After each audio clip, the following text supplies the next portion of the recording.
Hello everybody to this video where I'm going to give you a quick rundown on how to use our new club camera.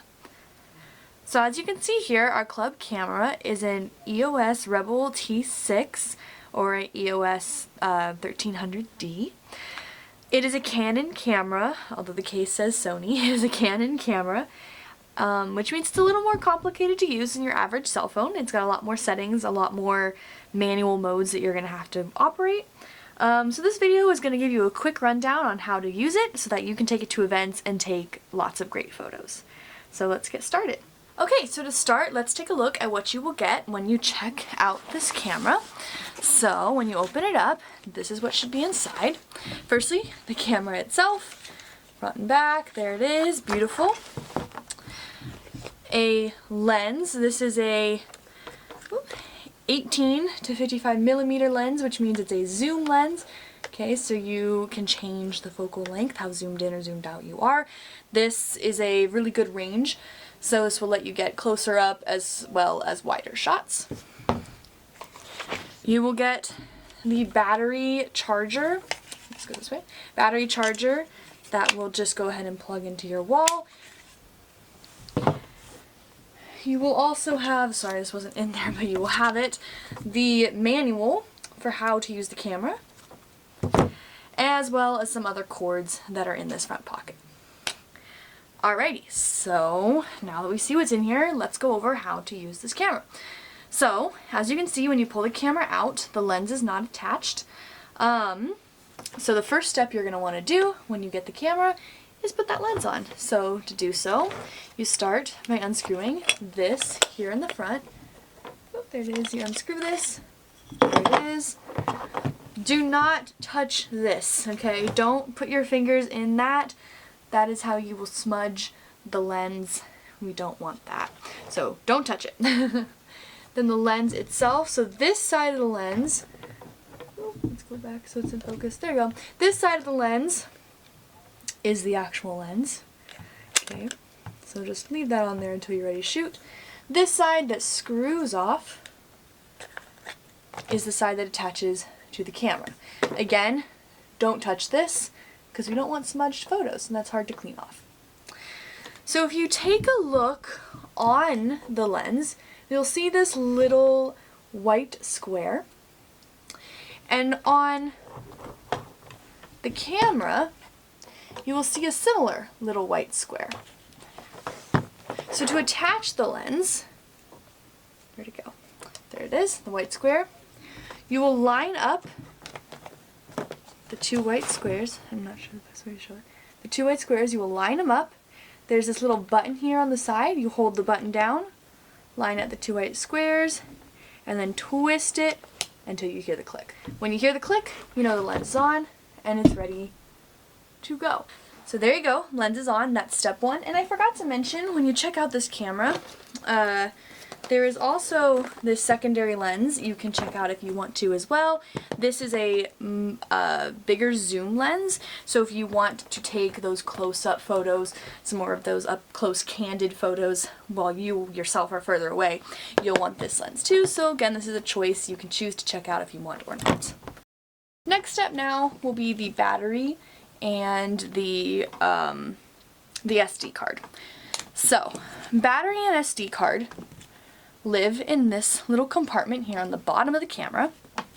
So to access them, see this little thing here, you push down on it and pull out, and that opens this little compartment. The battery is on the bottom, the SD card here is on the top. You go in, you can, where is it? There it is. Push and it comes out. So there is your SD card. We have an 8 gig SD card, which isn't a lot, but for the events you're going on, it should be absolutely plenty. And again, that goes in this top slot here. Let's see if I get it closer. There you go. You can see it better. So up here, push, comes out, line it up, push back in. Like I said, to get it out, don't try to pull it. That's not going to work. You push it and it comes out. The battery is here. To get the battery out, you're going to press in on that little gray bit. It pops out the battery. Ooh, my fingers will work. There it goes. Pops out the battery. And so there is your battery pack. These little prongs, see here, go in. And you can see inside of it, it's kind of hard to see in this lighting, but there's the matching prongs. We'll go back in. So a note on the battery and the SD card. When you check this camera out, the battery will already be fully charged for you. I will make sure of it. And the SD card will already be cleared and ready to go. Please, please, please, please, please do not format, initialize, or wipe the SD card.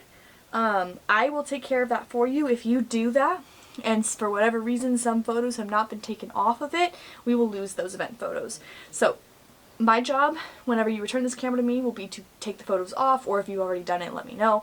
But please do not wipe the SD card until I have confirmed that the photos are backed up. That also goes if you check this camera out, use it for back-to-back events, or maybe you switch off with someone before you have a chance to return it to me. You don't want to erase the photos that they have taken until we are certain that they are all backed up. So please don't wipe the SD card. Honestly, you shouldn't even really need to mess with these two different things, but there they are in case you, for some reason, need to. Okay, so the on and off switch for this camera is right here. Let's go ahead and turn it on. There we go. Look at that. And let's take the lens cap off the front so we can actually see. So when you turn your camera on, it'll come up, well right now it's in manual mode, so if it's in manual mode it's going to come up looking like this. For the sake of this tutorial though, however, we are going to start in this mode because this mode is probably what you'll use most often. It's kind of hard to see it right now on here. But you are in the Scene Intelligent Auto mode, which if you look on the top is, let's get it closer, come on camera. There it is the little green A with the plus. That is Scene Intelligent Auto mode. And that is one of probably two modes you are going to find yourself working in when you use this camera. And the reason we like Scene Intelligent Auto mode is because, well, it's like it sounds, it's auto mode, so you do not have to worry about adjusting any settings yourself, which makes it really nice. So let me show you how to use that mode. So again, you can see the screen went off. This little button here, if you click on it, alright, so you can see everything comes up on its own. It does the settings for you. If you go to this little Q here, see, nothing's going to happen because there's no settings for you to change. Okay. If you want to change settings yourself, you will go up to this top knob and you're going to twist it all the way to the M. And that's manual mode, which means now you are in control, and you can see right now you have got all of these different settings lined up right here for you. Ignore this. Let's ignore the battery. Okay, so here's what these different settings mean. So this right here is your shutter speed. That means when you click this button to take a photo, how fast is it going to take a photo? Good rule of thumb for this is that the smaller the fraction, right? So, or the bigger the number on the bottom of this fraction, right? The faster it's going to take and the crisper your image should look. The longer exposure, or the, if this number here, sorry, come back, there it is. If this number here is closer to 1, that means it's going to take longer to take the photo, it's going to be more blurry. We don't want long exposure for what we want crisp, sharp, fast photos. So this number, 1/125, is a pretty good bet. You could even go smaller than that, like 1/200, 1/250. To change that, if you so wish, as you can see, there are these little like hands around it. If the hands are around it, that means you've got it selected. So you go up to this little knob here on the top, whoop, right there, and it keeps turning off, forgive me. There it is. If you go and you turn this knob, can you see it? It's changing your shutter speed, okay? This way makes it bigger, this way makes it smaller. I, again, think that resting somewhere around the 250 to 125 range is probably the best. Okay, And now we want to move on to this next one, the f-stop or the aperture. And to do that, you're going to hit this Q. And then as you can see now, that is selected instead. Aperture, what that means is basically how much light your camera is letting in. But if it readjusts over, just click the Q again. How much light this camera is letting in to the lens. So the numbers on the f-stop are a little confusing. Come back. The larger than the number, the less light, or the smaller the aperture is, so the less light you are getting in to the camera, so the darker the picture is going to be. The smaller the number, the more light you are letting in, and the brighter your photo is going to be.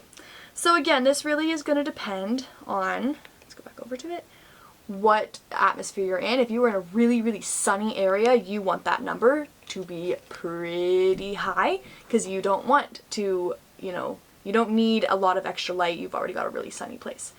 If you're in a building or a room where there's less light, you want this number to be lower to let more light in. It's a little backwards, I know, but trust me. So again, once we make sure we hit the Q, we get it selected, and then we go back up to this, and we, turn this knob again, and you can see our f-stop aperture is changing as well. There you go. And again, there's really no right or wrong answer for this. It really depends on the atmosphere you're in. So for right now, we're going to set it here. And then, last but not least, is the ISO. Now the ISO has its own little button right here, so go ahead and click that if you want ISO. And what ISO means is it's how sensitive your light or your camera is to light. Or in other words, yeah, that's basically the best way to describe it. It's how sensitive the camera is to light. So again, rule of thumb for this one, the lower the number, right, 100, 200, 400, the darker your image will be. The higher the number, the more sensitive to light this is going to be. If it turns off like that, just hit this little button here at the top until it gets back to it. Hit ISO. I find putting ISO on auto, I don't know if you can read it.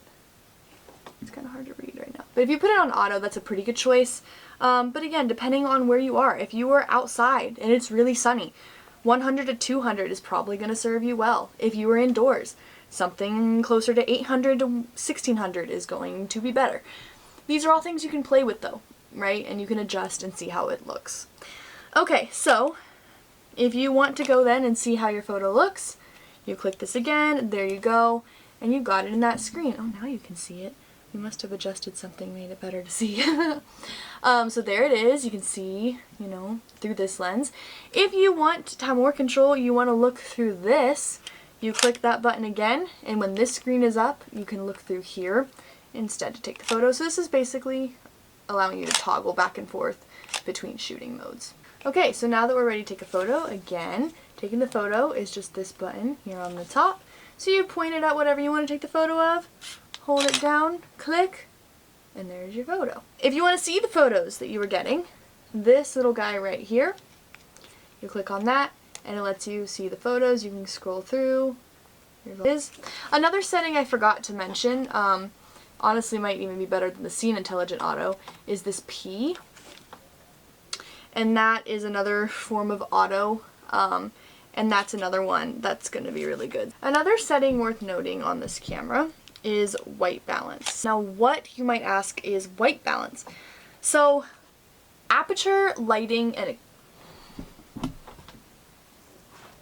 okay, so we've talked about aperture, we've talked about shutter speed, we've talked about ISO, and that's great. Those settings all affect the exposure of your photo, right? How washed out versus how dark it is.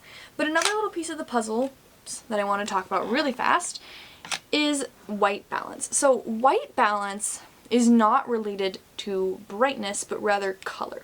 It's what gives your picture a greenish tint versus a bluish tint versus a reddish tint versus a, natural looking tint, right? So in general, your camera is going to have auto white balance on, which is great, and that will you know, auto white balance, you can see it. It's right here. If you go back to the settings panel, white balance, I can't really see it, it's right here. And it says AWB, which is auto white balance, which is great. However, if you want to change the white balance, if the camera's auto is not doing the job, there's a WB right here. You click on that and you're going to get more options. You're going to get auto white balance, sunny or daylight, shade, cloudy, tungsten light, which basically means indoors, white fluorescent light, another type of indoors, flash, or custom.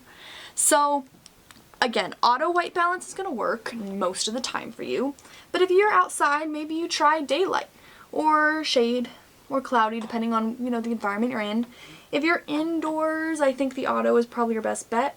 Or if you really are like not liking it and you want to do custom white balance, you can do it. Let me show you how custom white balance works.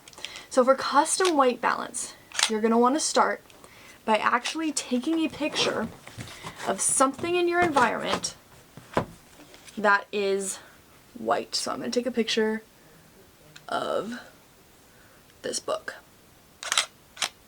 Okay, I took a picture of it. Great. Then I'm going to go to the menu and I'm going to go down to custom white balance. I'm going to click on that. And it's going to ask me if this is the photo I want to use.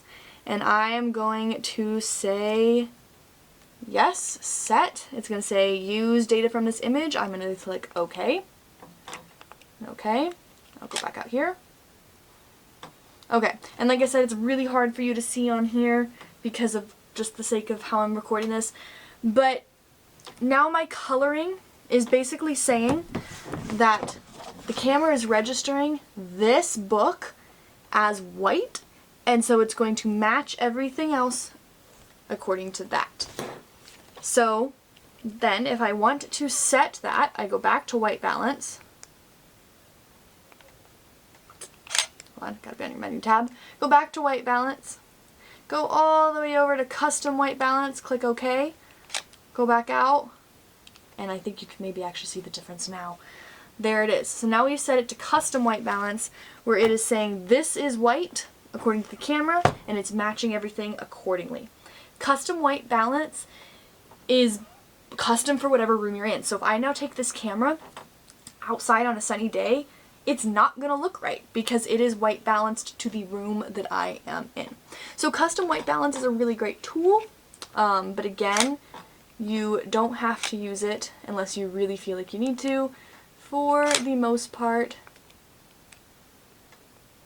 auto white balance will do the job just fine. Okay, and the last thing to mention on this camera is focus, which is also very important. So if you look at the lens here, right here, whoop, not right there, right here, we have automatic focus and manual focus, AF and MF. Now, right now, we've got it on autofocus, and autofocus is really good, right? Because autofocus allows us, or allows the camera to focus itself. However, when you're trying to get certain types of, you know, shots, a lot of candid shots, autofocus is good. Sometimes autofocus messes up. You know, it's trying to focus on the wrong thing, or you want it to focus on one person's face, but it focuses on someone completely random. You know, autofocus isn't perfect. So while I recommend using autofocus for our events, sometimes manual focus might suit you well. And so manual focus is your thing. You just, you know, switch this over. There's a little white line. It'll line up to whichever one you want.